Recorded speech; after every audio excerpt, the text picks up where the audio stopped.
Well, getting you ready now for ACC play, the conference opener this Saturday in Tallahassee. Brian Higgins, Eric Coley, and Eric, good to see you back in the starting group here the last 2 weeks. Jahad Carter's been a bit banged up, so you step in there. What was it like for you? Hurt pretty much all last season, and now you're back in the starting spot. Nah, I'm just grateful to be out there.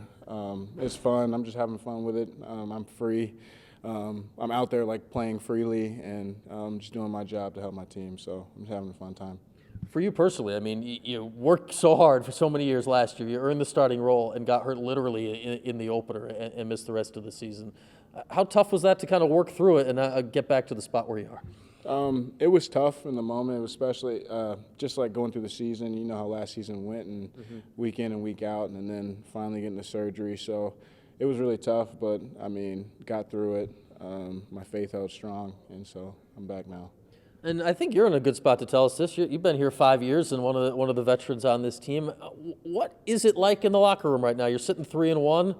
You beat a team last week where it really didn't go well against them last year. How are you guys feeling right now? Oh, everyone's just excited. I mean, overall, just in a better spot than we were last year. And everybody's working hard, and it's just a lot of excitement going into this week. And this week is Florida State. We'll get into the Noles here in a little bit, but 3-1. ACC play now. Are you guys in the right spot here? Are you guys feeling you're set up for success this year? Oh, I mean, we got to take it 1 week at a time, but, 3-1 going into ACC play, I mean, you do feel good about that, and you're just looking to build off of what we've already done so far. Part of the reason I wanted to talk to you this week, Eric, is I think back to one of the biggest, if not the biggest play of the game last week, is the goal line stand against Malik Willis. You were the last one I saw coming out of the bottom of the pile, which means you had to be involved in it in some way. What was that play like from your perspective? That whole just goal line stand, just all those plays, that felt like something out of a movie for me. I've never experienced something like that ever before in my football career. So that was fun. And then I was coming off the edge, and he was running the opposite way. I just happened to fall in on it. So that was really the backers that came up and did that. That's Kel and all those guys, and Stefan and all them. They did a great job. So that's them. I just kind of had to add a little bit. I think all he ended up in the pile at some point, right? Oh, yeah, everybody did. You just had to be around the pile. It was fun. It was a fun time. Take me into the mindset. I mean, there had to be something. You make the stop on third down where you're like, okay, they're going to kick the field goal and take the lead. When do you realize that, okay, here they go. They're coming at us. You know their best guy's Malik Willis, and you probably kind of had a good idea what was coming your way. Oh, yeah. All week we were we prepped for it. So it was we're in the red zone. It was we already know who wants to carry the ball. So it wasn't a surprise. We knew we had to plug the holes, plug the gaps, and we knew what guy we had to tackle. So we were prepared for it. And I'd say if that wasn't the biggest play of the game, the other biggest play of the game had to be when Michael ends up with the fumble that Cody Roscoe and Marlo Wax combined to get out of Willis's hands. When the defense makes a play like that and you come off the field and know that it was probably the play that won the game, what's that like on the sideline? Oh, man, it's just great. Those guys do a great job. They definitely make our job in the back end a whole lot easier. They're up around the ball. They're scrappy and mixing things up. So, I mean, it just adds a whole lot of excitement. You're just happy. Everybody's jumping around, celebrating, and, it's just a good feeling. I feel, Eric, I've been asking guys on the defense this really going back to camp. Now, second year of the 3-3-5.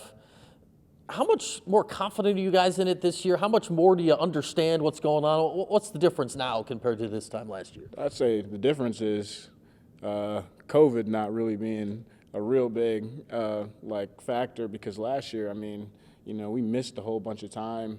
We only had 3 practices in the spring, and then COVID happened, no spring ball, and then we barely got to practice in the summer because we missed some practices.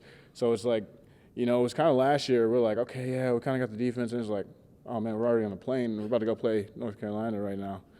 So this year, after, after last season and then this spring, honing in on it, we pretty much got it down. So, and it's looked pretty good so far. So you got to feel good about the results, right? Yeah, everyone's comfortable now. So, and we're able to do a whole lot more and mix in more calls just because everybody's comfortable with it at this point. All right, Florida State this week, ACC play the rest of the way. What's the mood of the team here? You hit ACC play. We've kind of seen Clemson struggle. The league feels like it's completely up for grabs this year. What's the thought on the league when you look around the team right now? Oh, man, we're just, like I said, we're just focused on one game at a time. So this week's Florida State, and we just focus on being physical, giving great effort, and just being fast all around. What are you seeing when you're getting ready for Florida State? They're 0-4, which doesn't sound right for Florida State. You know that. I mean, you think about Florida State, you normally think about a top 10 team over the years. When you watch them on film, are you seeing 0-4, or are you seeing a team that still has the guys that you got to go against this week? Well, I mean, just because they're 0-4, they did play like a few teams like tough. They just happened to lose the game, and they put up numbers, and they got athletes. So it's not like we're just going down there and, playing – Sisters of the Blind.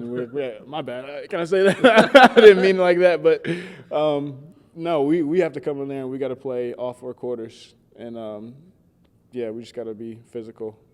Yeah, and we should look forward to it this weekend, right? I mean, ACC play, does it crank up even another level? Oh, yeah. I mean, and then playing at Florida State, that's like a great atmosphere in and of itself. So, I mean, you're not going to need to, like, juice yourself up. Like, everything's there. You're going to feel the electricity and, all the juice. So, all right, Eric, good stuff, man, and enjoy it this week. Thank you. That's Eric Coley. We'll see him out there in Tallahassee in that environment coming up on Saturday.